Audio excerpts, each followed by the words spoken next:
Guys welcome my blog. ఈ రోజు అయితే మనం గార్డెన్కి వచ్చేసాం. చూడండి పువ్వులు కాసాయో, చూడండి మంచిగా ఉన్నాయో. ఇదైతే క్రిస్మస్కి యూజ్ చేస్తారు కదా ఆ ఫ్లవర్స్. ఈ ఫ్లవర్స్ ఏమో చామంతి ఫ్లవర్స్ అనమాట. మస్తు వస్తాయి.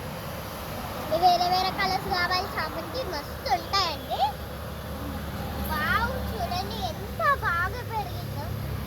ఇది హచ్చిక అంటారు. దీన్ని ఎంత బాగున్నాయో చూడండి, సూపర్ కదా. ఇవన్నీ పూలండి, ఎల్లో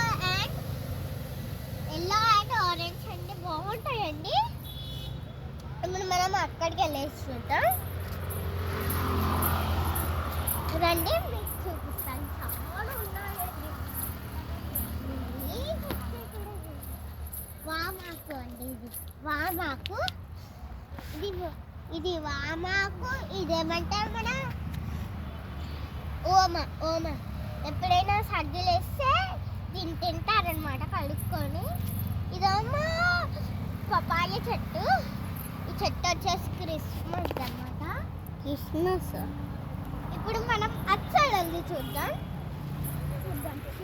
ఇదేమో రోజ్మేరీ చెట్టు, బాగుంటుందండి. స్మెల్ కూడా మస్తు ఉంటుంది.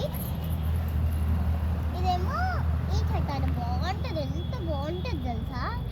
ఇప్పుడు వేరే కాడికి వెళ్ళి చూద్దాం రండి, చూపిస్తా. చూడండి ఎంత బాగుంటాయో. చూడండి బత్తాయి కాయలు ఎన్ని కాయలు కాల్చినాయో చూడండి. బత్తాయిని హార్వెస్ట్కి రాలేదు, పెద్ద దొడ్డు అయితే హార్వెస్ట్కి వస్తాయి. ఇట్లా ఎల్లో కలర్ వద్ది చిన్నగా పడిపోతుంది. ఎల్లో వచ్చేసి ఏం చేయాలో చెప్పండి. ఇది మిరాకిల్ ఫ్రూట్ అనమాట. మిరాకిల్ ఫ్రూట్ అనమాట.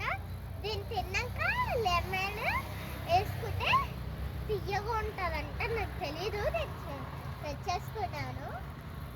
గూగుల్లో సెర్చ్ చేస్తే చెప్పారు. ఈ సీనరీ ఎంత బాగుంది. అయిపోయింది.